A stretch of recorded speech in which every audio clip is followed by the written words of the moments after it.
Welcome. Thanks so much for joining us for this month's episode of Insights.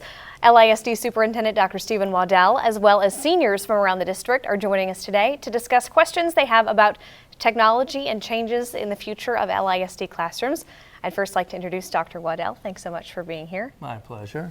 We have absolutely fantastic questions today, and Dr. Waddell and I were talking about how we really think we could kind of do a show on each of the questions, so we'll get through them as best we can today. Let's take a moment to introduce the students and let you guys know where they're coming from. Hello, I'm from Hebron High School, and I'm Viraj Patel. I'm Victoria Garcia from the Colony High School. I'm Abby Olson. I'm from Marcus High School. I'm Solji Jung from Mound High School. I'm Dontre Bachemin from Lewisville High School. And Dontre has our first question today. This is a great way to start things off. Dontre, why don't you ask Dr. Waddell your question? Okay. What were key factors in deciding to allow technology in schools? I happen to believe that young people are probably more knowledgeable and adept about using technology than most adults are. So it would first of all be unrealistic to say that we're preparing you properly for your future without allowing technology. So it's what comes natural to young people, but it's what's changing the world. Businesses, it would be unthinkable for them to try to run their businesses without technology. Probably every one of you has some kind of cell phone, right? Am I wrong with that? And I would guess that you probably all have internet capabilities with those phones.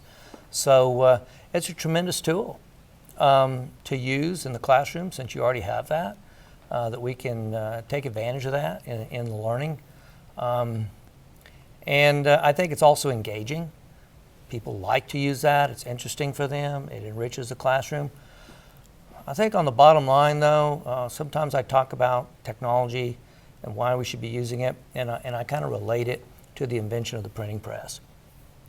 And at the time that the Gutenberg press was invented, people wrote books by hand, and there was just a handful of people that could read because there were very few books, and all those books are written in Latin too. With the printing press invention, it changed the whole world. The Renaissance began, universities were created, people started writing in their native languages, and the modern world began. And I think the use of technology today is the equivalent of that. So I feel like we just have to, we would be wrong not to take advantage of that. Solji's question really is a perfect kind of dovetail into our next point, so why don't you ask that? How widespread is the use of technology in the classrooms? Well, it's more widespread than it was. I think it's pretty widespread anywhere you go in this district, and I think it would be true in most districts, but we're trying to be very forward-thinking here. We feel like we need to make sure that you get the education you deserve. But whether you could go into any elementary school in this district and see widespread use of technology. With Bring Your Own Technology now, you can see it in people using their own technology in the classroom and taking advantage of that. We had a board meeting last night, and we were talking about technology with the board and the new wireless systems and the new network we put in. In the presentation, we showed a student at Lewisville High School who was in the library. He had a laptop, he had a cell phone sitting by it, and then an iPad. All that was sitting right there when he did his work. That's how people work today.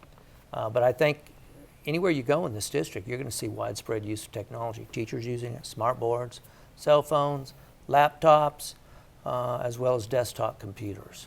It's becoming commonplace. Kind of an instant poll, how widespread is it for you guys in your classrooms? So did you say like at least half your classes have it, or? I would say 3/4.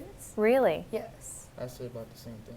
3/4? Wow. Well, it really depends on what class it is also. So in classes like math and sciences, it's rarely used. Like people that are comfortable with typing numbers, they use it more often. While in English and like history, it's used by like 3/4 of the class. Wow. And I predict math is going to change if that's the case, and that's understandable. But obviously, technology is transforming what we do in mathematics today as well. And I imagine those numbers, those percentages you've just said, have probably been increasing recently, and I think that's going to become more the case. It has to. And do you like having access to technology when you do your work? Definitely. Definitely. Okay. Well, I think that's important. Then we're heading in the right direction. That's good to know. Abby, you've got a really interesting question. We were talking earlier, Dr. Waddell and I were talking about utilizing or accessing information and how quickly you can access information thanks to technology. So why don't you share your question? My question is, when will textbooks be accessible on tablets and smartphones? They're becoming accessible now. The legislature did pass a bill combining technology funds with textbook. There's no longer textbook funds separate like there has been for 80 years. The purpose was to try to get those to combine.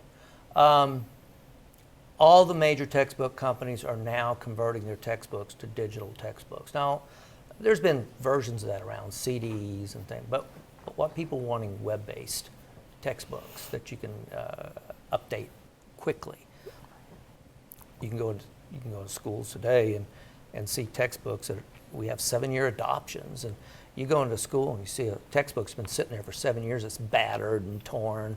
Have you ever had a textbook like that? And but things are changing so fast. Knowledge changes so fast. That's just not acceptable anymore. Not to mention the problem of carrying a heavy backpack around. Right. But the beauty is to have more interesting resources to use in your learning, and things that can stay resources that stay current all the time, and resources that you as a student can maybe contribute to. What's the matter with that? If you've got some expertise on something and want to make a contribution, then you can, much like occurs on Wikipedia. Victoria's got one of those big questions that we could probably do a whole show on. So why don't you share that with us? My question for you is, what are some adjustments or plans in the future for our classrooms? 2 or 3 years ago, I was talking to a group of high school kids like you, and I was talking about learning, like we're talking about it here. And I asked them the question. I should probably do that with you. If you could design a classroom, what would it look like? And this young lady answered back, Starbucks. And I said, really? I said, why? And they answered, you could probably give me the answer yourself, why they said that. Comfortable, welcoming, relaxed, be able to collaborate, had Wi-Fi in there. They'd get a cup of coffee if they wanted to also. But it was a place that was conducive to work. I think interactive rooms like that, heavy with technology, that are comfortable and inviting, and cause you, people like to work in groups. Do you agree with that? Do you like working with your peers on things? It seems, I hear that over and over and over again. So classrooms that'll invite that kind of collaboration, the use of technology, that are stimulating, that cause you to be inspired, where teachers can move around and work as a coach or a facilitator with the students.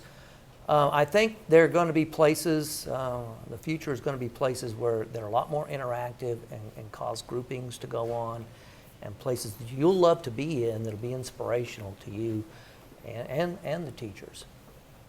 This makes me want to go back to school. It's so exciting. The future is here, which is really neat. Well, we're all back to school. That's true. We'll all get to participate. Get to experience it. Absolutely. That's very true.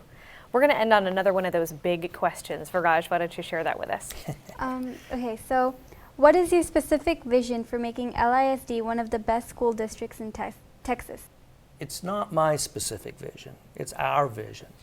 I play a role in that as a superintendent. It's my job to ask questions like the question about what will a classroom be like? Why are we using technology?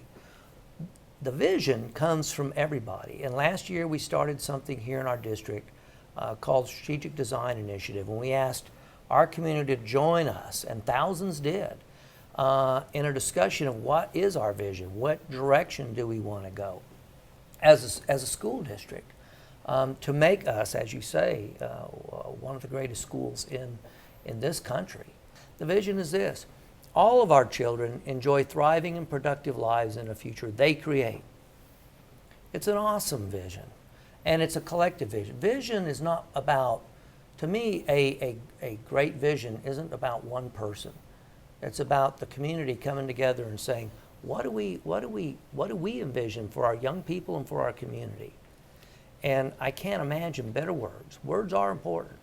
If you think about that, every one of you here in this room, none of you left out, enjoying a life, a thriving and productive life, one that's hopeful and optimistic, that means, and that continues throughout your lifetime.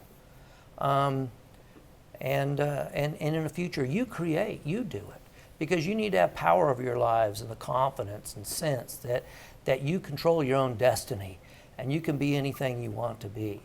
And really, you're going to be living in the most exciting time that the human race has ever experienced. And we believe if we create a vision like this, that the best times are yet to come for people. And that, to me, is the great vision. And that, to me, is the kind of school we need to have in order to allow you that power to do that. We shouldn't settle for anything less. You deserve that. You deserve that opportunity. And so that's my vision, but happily that's also the vision. I'm so excited what our community has how they've stepped forward and elaborated what they want for you. And all these other things like technology and design of classrooms contribute to that. What it really comes down to is preparing you for your life and your world. Which is a wonderful way to wrap up, I think. We had some fantastic questions today. Thank you all so much for sharing those with us and helping us as we move forward. And thank you, Dr. Waddell, for coming today. We appreciate it. My pleasure. Thank you all so much for joining us as well, and we look forward to seeing you next month. Have a great day.